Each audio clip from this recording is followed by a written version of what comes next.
A Novel Therapy Audiobook Sample.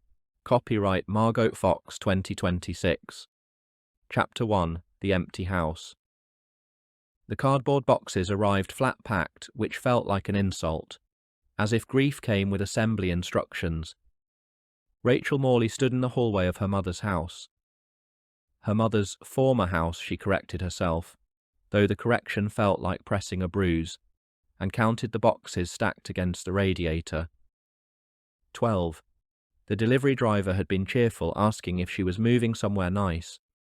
She'd said yes because it was easier than explaining that she was dismantling a life, not building one. The house smelled of lavender and something fainter beneath it, medicinal and sad.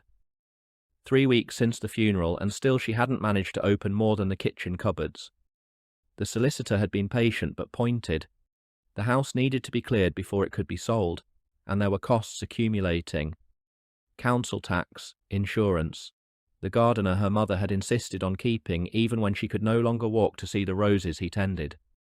Rachel pulled the first box from the stack and began folding it into shape.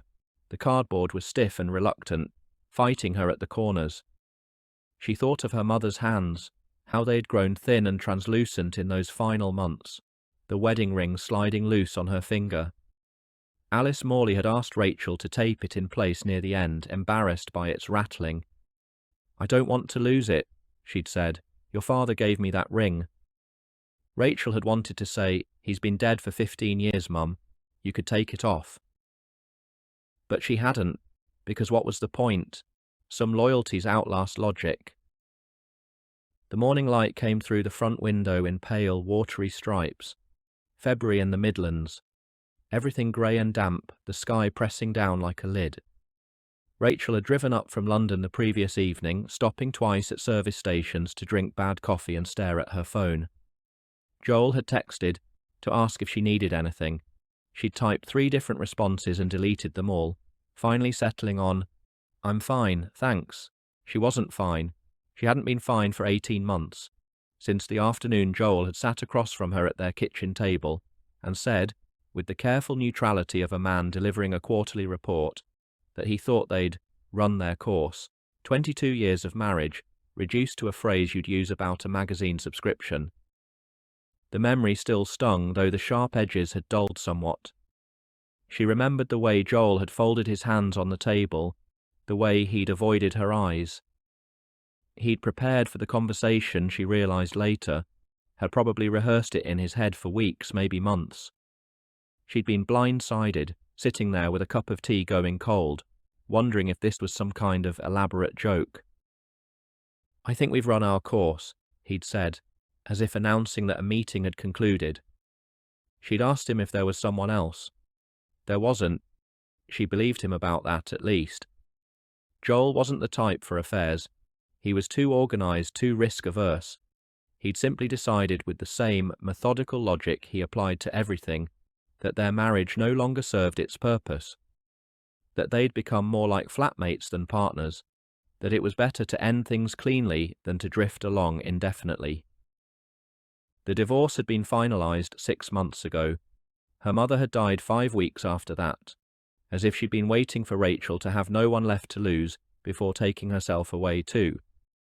Rachel carried the assembled box into the living room and stopped in the doorway. The curtains were half drawn, letting in enough light to illuminate the dust motes drifting above her mother's armchair. The television remote still sat on the arm where Alice had left it, positioned at the precise angle she'd preferred, slightly tilted, within easy reach of her right hand. The small table beside the chair held a glass, empty now, rinsed by some well-meaning neighbour after the ambulance had come, and a library book with a bookmark 3/4 of the way through. She would never know how the story ended. Her mother would never know. Rachel picked up the book and turned it over in her hands. A romance novel, the cover showing a windswept woman gazing at a stormy sea. Her mother had loved these books, had read hundreds of them over the years, each one promising love and redemption and happy endings. Rachel had teased her about it once years ago, and Alice had looked at her with surprising seriousness. "Everyone needs to believe in happy endings," she'd said, "even if they're only in books." Rachel set the book down gently and crossed to the window, pulling the curtains open with more force than necessary. Light flooded the room, harsh and revealing. The carpet needed hoovering. The houseplants on the windowsill had yellowed, their soil cracked and dry. No one had thought to water them. She should start with the books. Books were impersonal. You could donate them without feeling like you were erasing someone. The shelves that lined the far wall held decades of accumulated reading, romance novels with cracked spines, hardback biographies received as Christmas presents, a collection of Agatha Christie's that Alice had read so many times the pages had gone soft. Rachel thought of what life must have been like before screen time could even be a concern. Rachel pulled a black bin bag from her pocket. She'd brought a roll of them, absurdly prepared for this unprepared task, and began filling it. She worked methodically, not looking at the titles, not allowing herself to wonder which ones her mother had loved and which she'd merely tolerated. The bag grew heavy. She tied it off and started another. Halfway through the second shelf, her hand closed on a familiar spine. She pulled it out before she could stop herself. The collected poems of W.H. Auden. Her father's book, his name written inside the cover in faded blue ink. She remembered him reading from it on Sunday mornings, his voice giving the words a weight they seemed to lack on the page. She put the book in her handbag. Some things couldn't be donated. By midday she'd cleared 2 shelves and filled 4 bags. Her back ached from bending and straightening. The kitchen was cold. She hadn't thought to turn on the heating, but she made herself a cup of tea and sat at the small table by the window, looking out at the garden her mother would never see again. The roses were bare now, skeletal fingers reaching up from the frozen beds.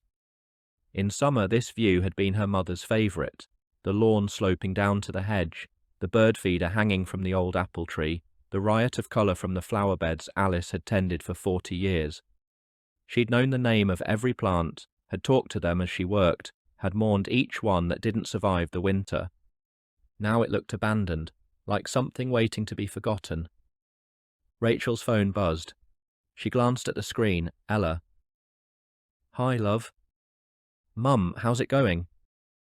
Her daughter's voice was carefully bright, the tone she'd adopted since the funeral, cheerful but watchful, as if Rachel might shatter at any moment. It was exhausting being handled so gently. "Fine, I've made a start on the books." "That's good, that's really good, Mum." A pause. "Have you eaten anything?" Rachel looked at her cup of tea. "I had some toast this morning." "Mum." "I'm fine, Ella, really." "You keep saying that." Another pause, longer this time. "Do you want me to come up this weekend? I could help with the sorting, make sure you actually eat something that isn't toast." "No, it's all right, you've got work." "I could take a day off. Max said he'd come too if you wanted. We could make a weekend of it, stay at that pub in the village." Rachel closed her eyes. The thought of her children here, sorting through their grandmother's possessions with their youth and their energy and their well-meaning inability to understand what any of it meant. It was too much. They'd want to help. They'd want to talk about feelings. They'd look at her with those worried eyes, and she'd have to pretend she was coping when she could barely remember what coping felt like. "That's sweet, darling, but I think this is something I need to do myself. You understand?" A pause. Yeah, I understand." Ella didn't sound like she understood at all, but she was kind enough not to push.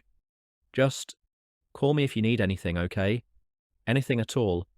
Even if you just want to talk." "I will, I promise." "I'll call you later, okay? Let you know how I'm getting on." "Okay, love you, Mum." "Love you too, sweetheart." She ended the call and set the phone face down on the table. The silence rushed back in, thick and absolute. This house had never been quiet when she was growing up.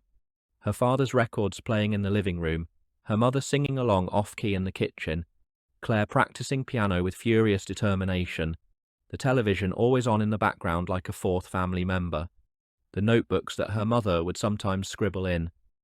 Now there was nothing but the ticking of the kitchen clock and the occasional creak of old pipes settling. Claire, she should call Claire, but Claire hadn't come to the funeral.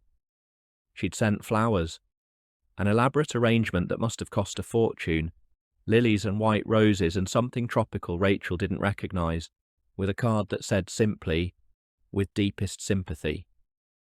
As if she were a colleague, not a daughter. As if 20 years of distance had turned them into strangers. The estrangement had started slowly, the way these things do. Small disagreements that became large ones. Words said in anger that couldn't be unsaid. Claire had always been the difficult one, brilliant and sharp-tongued, unable to forgive what she saw as their mother's favouritism toward Rachel. There had been a fight years ago about something Rachel could barely remember now. Inheritance, maybe. Or wedding invitations. Or some ancient childhood grievance finally given voice. Whatever it was, Claire had stopped calling, stopped visiting, stopped being part of their lives except as an absence, a shadow at family gatherings, a name carefully not mentioned. Rachel had expected her to come to the funeral anyway, had stood at the back of the crematorium scanning the rows of bowed heads, looking for the familiar shape of her sister. Claire would have changed, of course. It had been almost 5 years since they'd seen each other, and that meeting had been brief and uncomfortable, a stilted lunch in a London restaurant where they'd talked about everything except the things that mattered. But surely she would have come. Surely some part of her would have understood that their mother's death cancelled out whatever grudge she was still nursing. But the crematorium had stayed Clareless, and when Rachel had looked at the flowers afterwards, reading the cards with numb efficiency, she'd felt something harden in her chest. Not anger exactly, something colder. Resignation, perhaps. Or relief. It was easier in some ways not to have to pretend. She finished her tea and went back to work.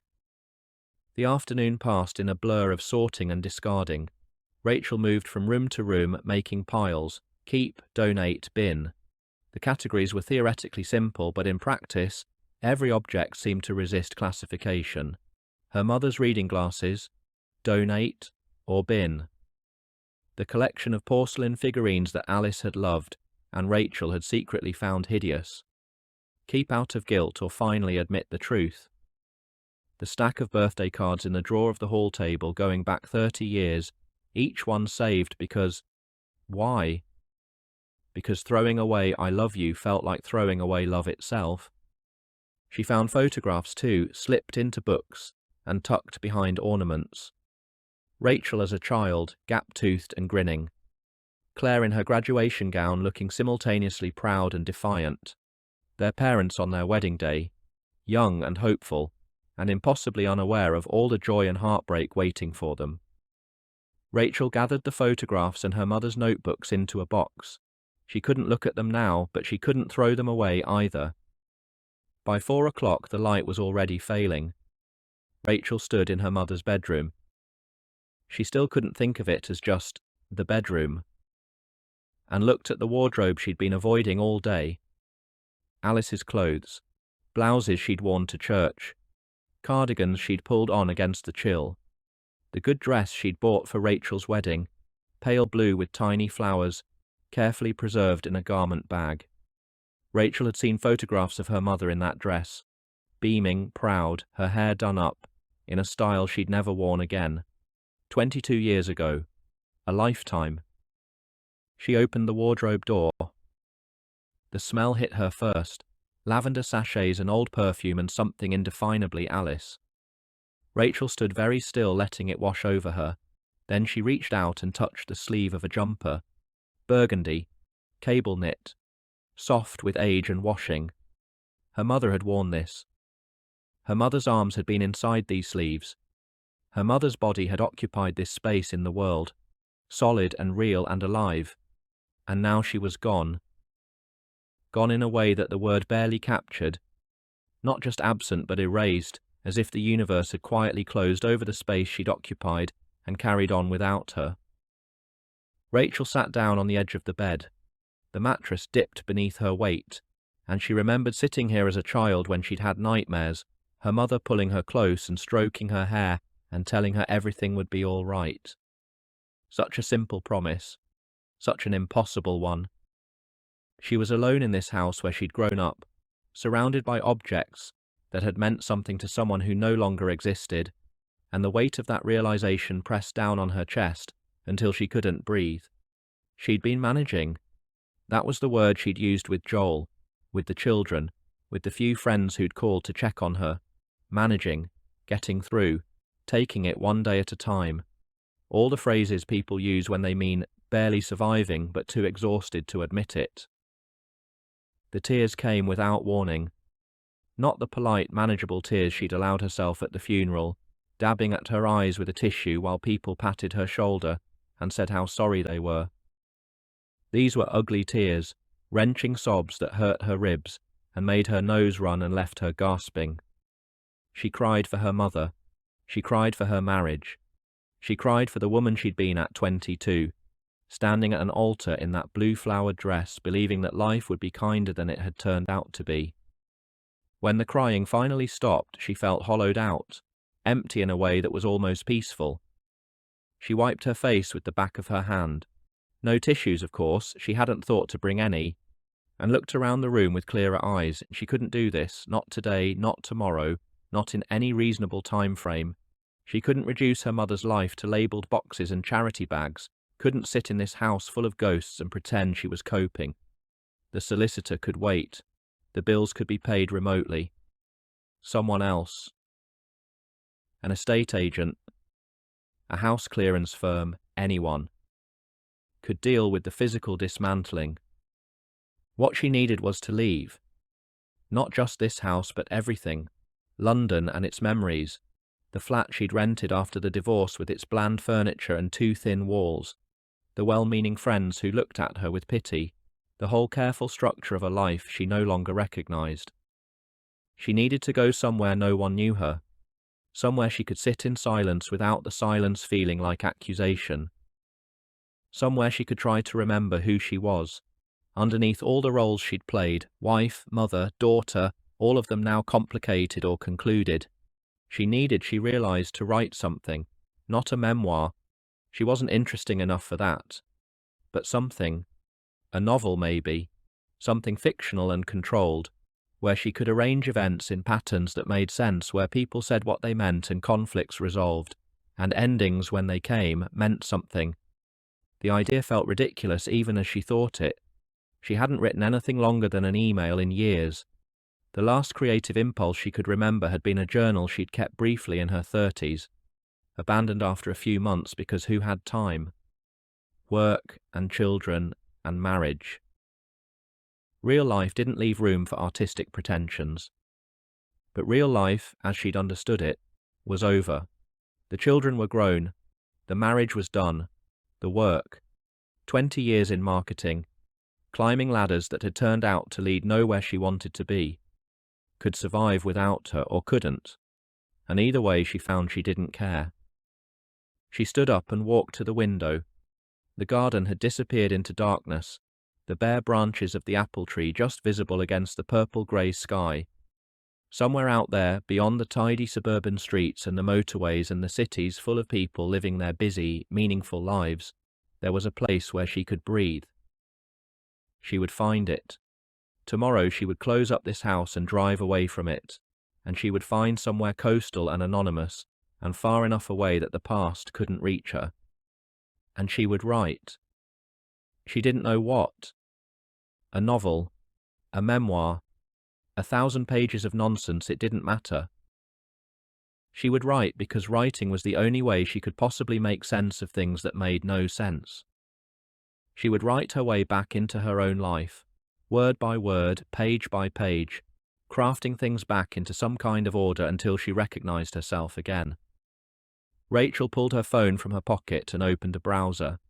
Her fingers moved before she could second-guess herself, typing, "Coastal Cottage Rental, Northumberland." The search results populated the screen. Holiday lets and converted barns, sea views and wood-burning stoves, places with names like Smuggler's Rest and the Old Lighthouse. She scrolled through images of wind-swept cliffs and fishing boats and grey stone walls covered in lichen. One listing caught her eye, a small cottage above an isolated cove, available for long-term winter rental. The photographs showed a simple building with white walls and a slate roof, a garden running down to a low stone wall, and beyond it nothing but sea and sky. She clicked through to the details. 2 bedrooms, 1 bathroom, a kitchen with a wood-burning stove.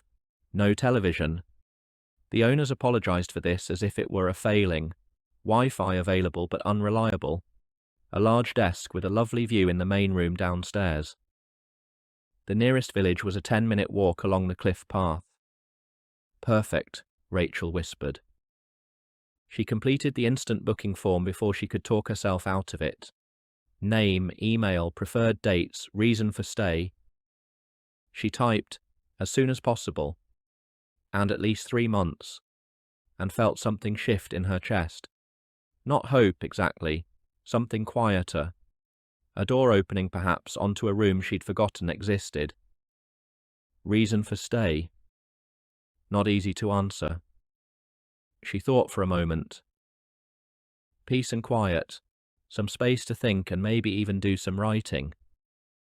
Somehow it was much easier to type that into an anonymous form than to say it to a human being. The form sent, she put her phone away and looked around her mother's bedroom one last time. The wardrobe still stood open, the burgundy jumper visible among the other clothes. She would have to come back eventually, deal with all of this eventually. But not now. Now she had somewhere to go, something to do that wasn't just waiting for grief to become bearable. She reached into the wardrobe and pulled out the jumper. It was soft in her hands, worn thin at the elbows.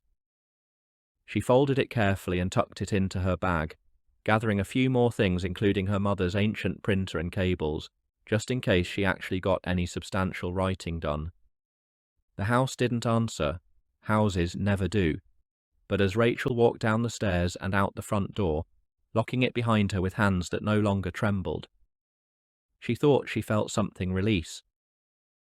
A permission, perhaps. A blessing. Or maybe just the evening wind, cold and salt-tinged, blowing in from the east. She got into her car and drove towards it. Chapter 2. The Cottage by the Sea. The drive took 6 hours, though Rachel barely noticed the time passing. She'd left her mother's house before dawn, the streets still empty and the sky the colour of bruises. The motorway unwound beneath her wheels like a grey ribbon leading nowhere, and she let her mind go blank, focusing only on the road ahead and the steady rhythm of the windscreen wipers against the February drizzle. She stopped twice. Once for petrol and a sandwich she didn't taste. Once at a service station where she sat in the car park for 20 minutes, gripping the steering wheel and wondering if she was making a terrible mistake. The sensible thing would be to turn around, go back to London, deal with her mother's house properly, the way a responsible adult would. Find a therapist, join a support group, do all the things people are supposed to do when their lives fall apart. Instead, she started the engine and kept driving north. Somewhere past Newcastle, the rain stopped, and the landscape began to change. The fields grew wilder, the hedgerows giving way to low stone walls that traced the contours of the hills like ancient veins. She caught her first glimpse of the sea just after midday, a slash of silver on the horizon, there and gone between the folds of the land, and felt something loosen in her chest. It was the first time in weeks she'd felt anything other than the dull, grey weight of grief. The sat-nav guided her down increasingly narrow roads, past farms and hamlets, and a ruined castle perched on a headland like a broken tooth. She passed through a village, a pub, a church, a cluster of stone cottages huddled against the wind, and then the road climbed and curved and suddenly there was nothing but sky and sea and the harsh cry of gulls wheeling overhead. The cottage stood at the end of a rutted track, its white walls bright against the grey afternoon. It was smaller than the photographs had suggested, or perhaps she'd built it up in her mind during the long drive north. A single story with a slate roof and 2 windows facing the sea, like eyes squinting against the wind. The garden, if you could call it that, was a patch of rough grass sloping down to a low stone wall, beyond which the cliff dropped away to the cove below. Rachel turned off the engine and sat for a moment listening to the silence. Not silence exactly. There was the wind and the sea, and somewhere nearby the plaintive bleat of sheep. But it felt like silence after the constant noise of London. No traffic, no sirens, no neighbours arguing through thin walls, no television playing in the next room because Joel liked background noise, and she'd given up arguing about it years ago. She'd done it. She'd actually done it. The thought felt strange and slightly unreal, like something that had happened to someone else. The cottage key was in a lockbox by the door, the code provided in an email from the letting agency. Rachel's fingers were stiff with cold as she punched in the numbers. It took her 3 attempts before she heard the satisfying click of the mechanism releasing. The key was old and heavy, the sort of key that belonged in a fairy tale, and she held it in her palm for a moment before fitting it into the lock. The door swung open onto a narrow hallway and the smell hit her immediately. Salt and damp and something musty underneath. The particular scent of a house that had been closed up for too long. She stepped inside and closed the door behind her, and the wind's roar softened to a whisper. The hallway was dark. There was only a small window above the door, its glass thick with grime, but she could see enough to make out coat hooks on one wall and a row of boots lined up beneath them. Someone else's boots, she realised. The previous tenants, perhaps, or the owners. Evidence of other lives that had passed through this space before hers. She wondered who they were, these unknown people who had walked this same hallway, looked out at this same view. Had they come here seeking escape too? Or were they simply holiday makers, people with normal lives who visited beautiful places for pleasure rather than desperation? She found the light switch and the hallway brightened, revealing wallpaper that had once been cream but had faded to the colour of old tea. In places the paper had begun to peel away from the wall, curling at the edges like dead leaves. Rachel ran her finger along one loose seam and felt the plaster beneath, cool and slightly damp. The cottage was old, Victorian, perhaps, or older, and it showed its age in every crack and creak. The cottage had 3 rooms downstairs, a sitting room at the front with a wood-burning stove and a window overlooking the sea, a kitchen at the back with a scarred wooden table and an ancient Aga that radiated warmth, and a small bathroom with a clawfoot tub and tiles that might once have been white but had yellowed with age. The sitting room was the heart of the place, she decided immediately. The window faced west, catching the afternoon light, and the wood-burning stove was surrounded by worn but comfortable furniture, a sofa covered in faded floral fabric, 2 armchairs that didn't match, a bookshelf stuffed with paperbacks left behind by previous visitors. Upstairs, accessed by a narrow staircase that creaked under her weight, were 2 bedrooms tucked under the eaves, one with a double bed covered in a faded patchwork quilt, the other barely large enough for a single bed and a chest of drawers. The larger bedroom had a small window that faced east, towards the sea. Rachel stood at it for a long moment, watching the waves roll in against the rocks below, listening to the constant rush and retreat that was so different from any sound she'd known in her London life. She chose the larger room. She set her suitcase on the bed and looked around at the sloped ceiling, the exposed beams, the warped glass of the window that made the view shimmer and shift like something seen underwater. The room smelt of lavender and old wood, and the faint mustiness of a space that hadn't been aired in months. It was nothing like her bedroom in the London flat, with its neutral colours and IKEA furniture and the careful anonymity she'd cultivated since the divorce. This room had character, history. It felt like a place where things had happened, where people had lived and loved and grieved. She unpacked methodically, hanging her clothes in the narrow wardrobe, arranging her toiletries on the bathroom shelf. The routine calmed her, gave her something to focus on besides the growing awareness that she was utterly alone. No one in the world knew exactly where she was at this moment. She could disappear here and it might be days before anyone noticed. Ella would call eventually, worried. Max might text. But Joel wouldn't notice at all. She was no longer his concern. The thought should have been frightening. Instead, it felt like freedom. By late afternoon, she'd explored every corner of the cottage and found it wanting in several respects. The hot water was temperamental. The shower produced a thin trickle that never quite got warm enough, and the ancient boiler made alarming clanking noises when she turned it on. The kitchen cupboards were stocked with mismatched crockery and a collection of pans whose non-stick coating had long since abandoned them. The sitting room furniture was worn and sagging, and there was a draught that crept in under the front door no matter how firmly she closed it. But the view made up for everything. Rachel stood at the front window as the sun began its slow descent towards the horizon.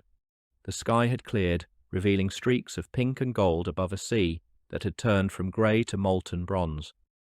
The cliffs to the north were dark silhouettes against the fading light, and she could see the village in the distance. A scatter of buildings around a church tower, its lights just beginning to flicker on as evening fell. A fishing boat was making its way towards the harbour, its wake a white line against the darkening water. She hadn't felt hungry all day, running on coffee and adrenaline, and the strange energy that comes from doing something impulsive. But now her stomach growled, reminding her that she hadn't eaten since a service station sandwich somewhere around Doncaster. She opened the fridge and found it empty except for a pint of milk and a block of butter, the letting agency's idea of a welcome pack. The cupboards yielded tea bags and sugar, and a tin of beans that looked like it might have been there since the previous decade. Beans on toast, then. The meal of newly single women and students, and anyone else who'd forgotten how to look after themselves properly. Rachel found the bread she'd bought at the last petrol station and set about making dinner. And as she worked, if you could call heating beans and toasting bread working, she felt the first stirrings of something that might have been peace, or maybe just exhaustion. It was hard to tell the difference anymore. She ate sitting on the sofa by the fire, a blanket wrapped around her shoulders against the chill that crept in through the old windows. The wood-burning stove had taken some coaxing to light. She'd used half a box of matches and several sheets of old newspaper before the kindling finally caught. But now it blazed cheerfully, filling the room with warmth and the smell of pine smoke. Outside the light had faded completely and the darkness was absolute. No streetlights here, no glow of neighbouring houses, nothing but the black expanse of sea and sky punctuated by the distant flash of a lighthouse somewhere to the north. Her phone buzzed, a text from Ella. "Made it there okay?" "Yes," Rachel typed back. "The cottage is lovely, small but cosy. We'll send photos tomorrow when there's daylight." "Good, get some rest. Love you too." She set the phone aside and stared into the fire. The flames danced and flickered, casting shadows that moved across the walls like ghosts. She thought about her mother, about Joel, about the life she'd left behind in London. It all felt very far away now, as if it had happened to someone else. The woman who'd stood in her mother's bedroom yesterday, sobbing amongst the lavender-scented clothes. That woman was a stranger. This woman, here in this cottage by the sea, was someone new, someone she didn't quite recognize yet. Tomorrow she would explore the village, buy proper food, perhaps even introduce herself to someone, but tonight she would simply sit here by the fire and let the silence settle around her like snow. The evening deepened into night. Rachel added more wood to the stove and wrapped the blanket more tightly around herself. Through the window she could see nothing now but her own reflection in the glass, a woman alone in a small room lit by firelight, surrounded by darkness. It should have felt lonely. It should have felt like exile. But it didn't. It felt like the first full breath she'd taken in months. She dozed eventually, there on the sofa, lulled by the warmth of the fire and the constant murmur of the sea.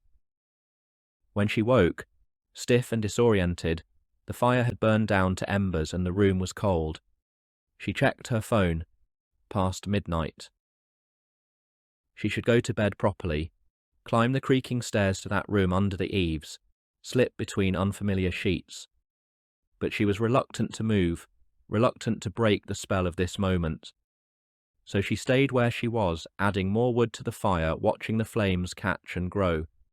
The cottage creaked around her, settling into the night, and somewhere outside an owl called, its voice low and mournful.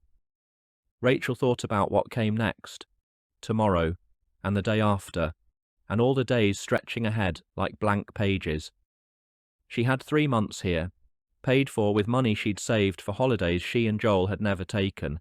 3 months to figure out what she wanted to write, if she wanted to write anything at all. 3 months to sit with her grief and see if it transformed into something she could use. The thought was both terrifying and exhilarating. No structure, no expectations, no one to perform for, just her and the sea and the empty pages waiting to be filled. She pulled her mother's burgundy jumper from her bag. She'd packed it on top, knowing she'd want it close, and held it to her face. It still smelt faintly of lavender, of Alice, of the mother she'd lost.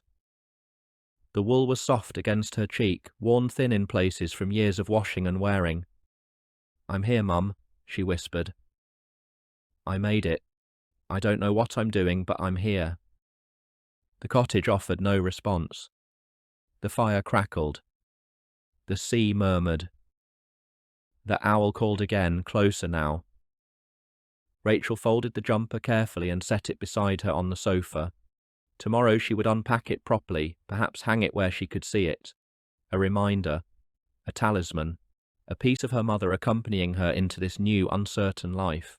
But tonight she simply sat with it, feeling its weight in her lap, feeling the presence it carried. And for the first time since the funeral, perhaps for the first time since her marriage had ended, she felt something that might have been hope. Small and tentative, easily extinguished. But there. Definitely there. The fire burned lower. The night deepened.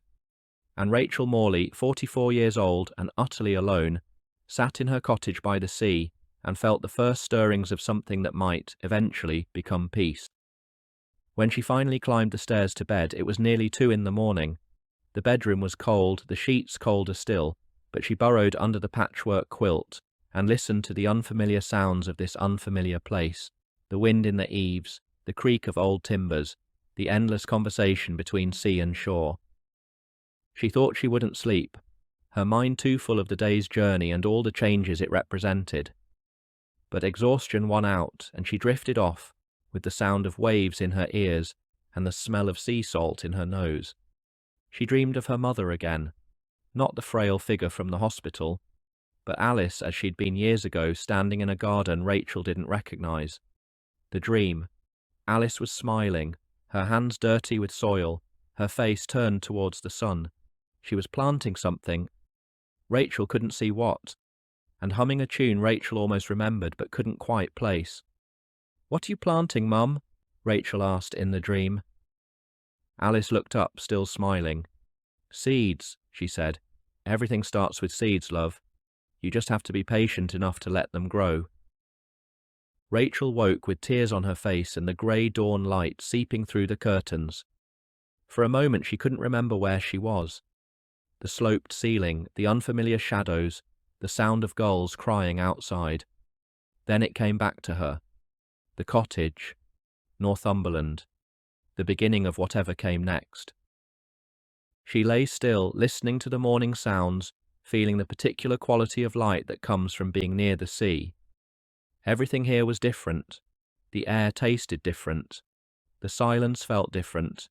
Even her own body felt different, as if she'd shed some invisible weight during the drive north. She reached for her phone out of habit, then set it down again. There was no rush. No one needed her to be anywhere or do anything. The day stretched ahead, empty and full of possibility in equal measure. Rachel rose and went to the window. The sea was grey this morning, choppy with whitecaps, the sky low and threatening rain. But in the distance, between the clouds, she could see a strip of lighter sky, a promise that the weather might clear. She thought about her mother's words in the dream. Seeds. Everything starts with seeds. She didn't know if the dream meant anything. Dreams usually didn't. But the words felt true anyway. She had planted herself here, in this cottage, in this village, on this wild stretch of coast. Now she just had to be patient enough to see what grew. She dressed in yesterday's clothes and went downstairs. The sitting room was cold.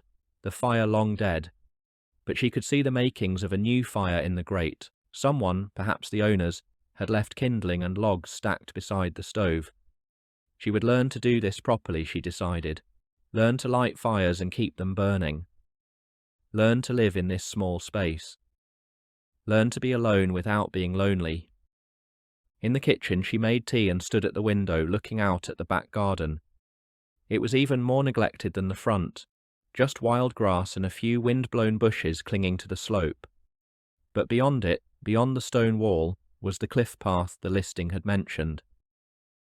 10 minutes to the village, they'd said. She would walk it today.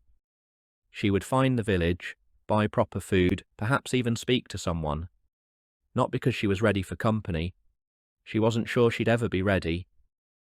But because this was her home now, however temporary, and she needed to know where she was. Rachel finished her tea and rinsed the mug in the sink. Through the window she watched a bird land on the garden wall, some kind of thrush, brown and speckled, regarding the cottage with a bright, curious eye.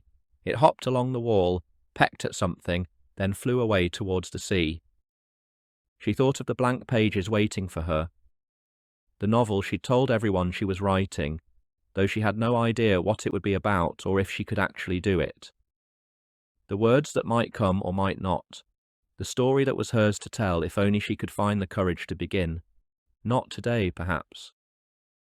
Today was for settling in, for learning the cottage's rhythms, for walking the cliff path to the village. Tomorrow would be soon enough for writing. But even as she thought it, she knew it was another excuse, another delay, another way of protecting herself from the possibility of failure. Even so, she'd driven 6 hours to this remote cottage, left behind everything familiar, committed to 3 months of solitude and uncertainty. That had to count for something. That had to be a kind of beginning. Rachel looked around the small kitchen, at the mismatched crockery and ancient Aga, at the battered fridge humming and clicking away, at the view of wild grass and grey sea beyond the window. It wasn't much. It wasn't the life she'd imagined for herself at 44, but it was hers, and it was here, and it was now. And that, she decided, was enough to start with. The morning stretched ahead.